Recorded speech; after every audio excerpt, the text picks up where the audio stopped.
The Backdated, Episode 2, The Cigarette Butt That Sat in Evidence for 52 Years.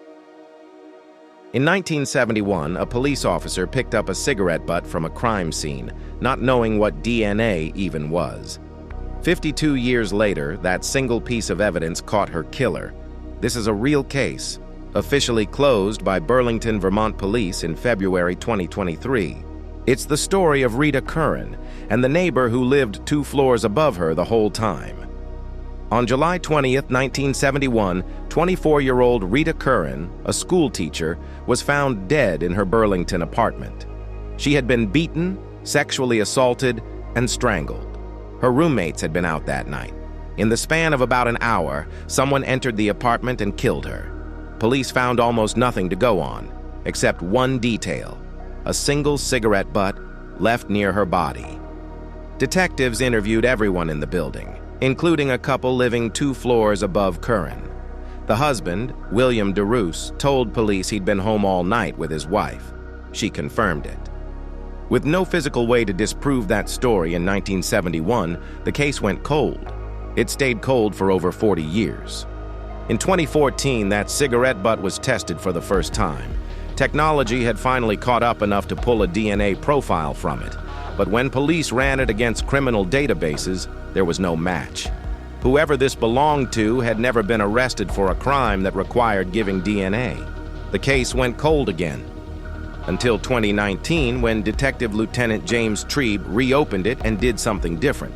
Instead of one detective working it alone, he built a full team and treated the murder as if it had happened yesterday.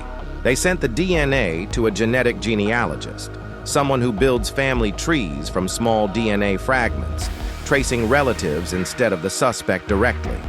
Within hours, not weeks, the results pointed to one family line. And when investigators tracked down a living relative willing to provide a comparison sample, the match was confirmed. William DeRoos, the neighbor who said he never left his apartment that night. Police went back to his ex-wife, now living under a different name in another state. 50 years later, she finally told them the truth. DeRoos had left their apartment that night after an argument, and he'd asked her to lie for him.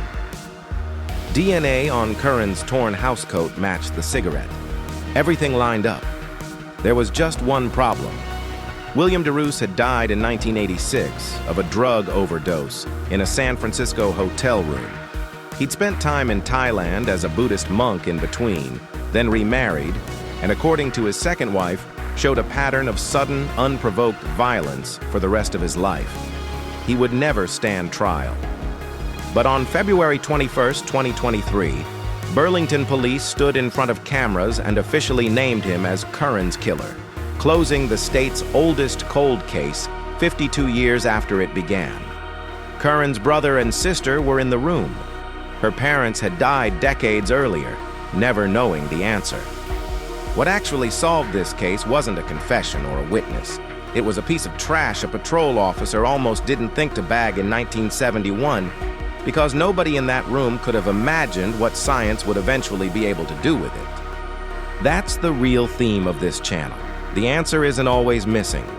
Sometimes it's just waiting for the right technology to catch up to it. Next episode, we're opening another file, one that took even longer to crack.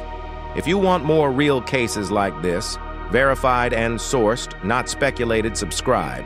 I've got more files to open.